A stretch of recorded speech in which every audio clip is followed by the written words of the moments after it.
So guys, welcome back into another episode of the Washington SXN podcast. I know the drill, tell a friend to tell a friend, like, share, and subscribe. But I'm just going to give this video a quick introduction because it's appropriate. I like that the continent of Africa, the presidents are now pushing back at Westerners directly in their face. They're not waiting until they go and do interviews after. But watch this interaction with in the Democratically Republic of Congo when Macron visited 2 weeks ago, and we're doing the whole four country tour, meeting the presidents. Listen into this interview. It's in French, but the caption is in English, so read it, and then we discuss it after. Boom. Ça aussi, ça doit changer dans la manière de coopérer avec la France et l'Europe. Regardez-nous autrement, en nous respectant, en nous considérant comme de vrais partenaires, et non pas toujours avec un regard paternaliste, avec l'idée de toujours savoir ce qu'il faut pour nous et non pas pour...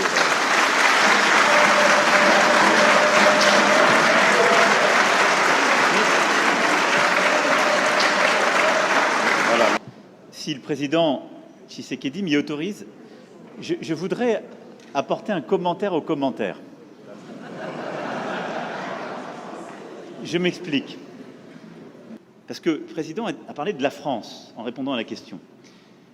Quand un ou une journaliste française pose une question, ça n'est pas le gouvernement de la France. Et c'est bien comme ça.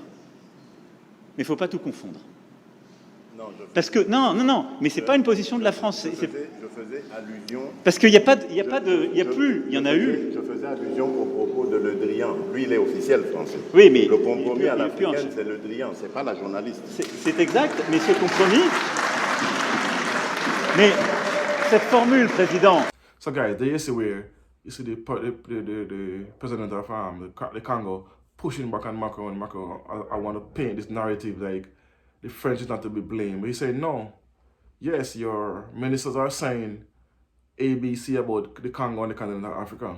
It's not journalists saying these things. It's your appointed minister is spewing, well, I can't say, I don't want to say hatred. He's spewing, let's say, indoctrination of how the French think about the continent. Yeah, let's say that.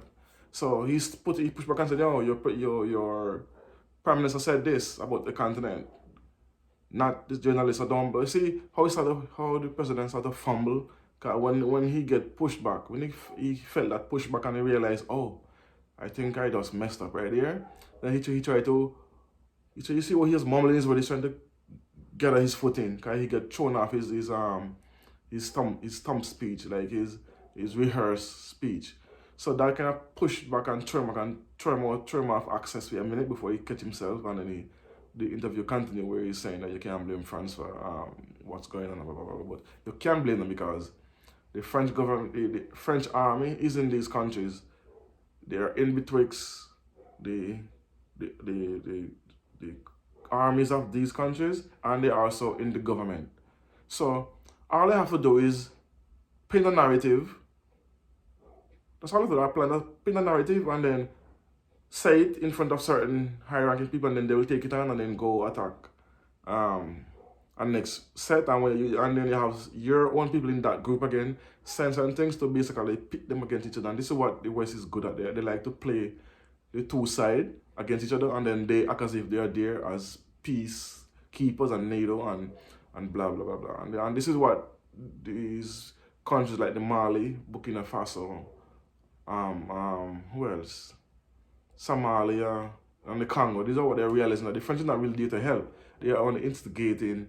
When they instigate a conflict and you come in now as a peacekeeper, then you get to reap the benefit because you act as if you is the one that de-escalating the situation when you're the one that actually inflaming it. So and this is why they're telling the French, take your army and bounce. We're gonna work with the Russians from now on. So instability, they create instability and then come in as a savior. You know, the savior complex. So big ups to all these presidents who are recognizing this and these countries in Africa who are recognizing that these people are here for us and are here to help us. They still have this mindset that they own Africa and black people are stupid and we give you this, so we take all the resources. So countries are finally realizing that they're not here to help. The Chinese come and work with us as a partnership, as partners, to help elevate the country, build infrastructure. Why is it the French or the Americans or the English are never ever do any infrastructure work towards the continent? It's always aid to help with budgets. It's never, yo, hold this amount of money, you need to build these roads, you need to make this, build this dam, or you need to build this electrical grid, you need to build this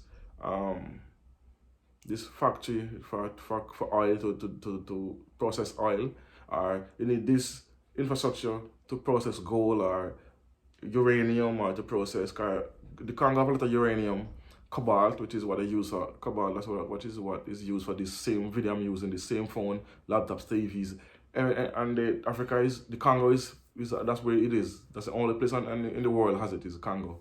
So you don't build infrastructure for these people to process these things themselves. You come and you take it and go with it and then process it and then do all the need to boost your economy, while you keep the Congo in conflict with other nations, and then blame the Africans that they're the ones that are infighting when you're the one that's instigating these things. This is what they did with Libya. They went in, the French, especially when they found out Gaddafi had 140,000 tons of gold, they instigate and propagate and destabilize Libya, and they joined up with the Americans, and they went in, killed the man, and the gold disappeared. And just found recently too, uranium disappeared out of Libya. So who is taking all these resources away from Libya?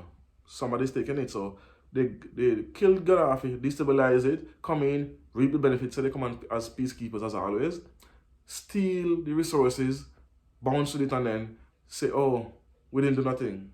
We don't know where it's gone, but yet you can find a tick and a cow's ass a million miles away, but you don't know who takes 140,000 tons of gold. This thing, it's pissing me off sometimes when I think about it.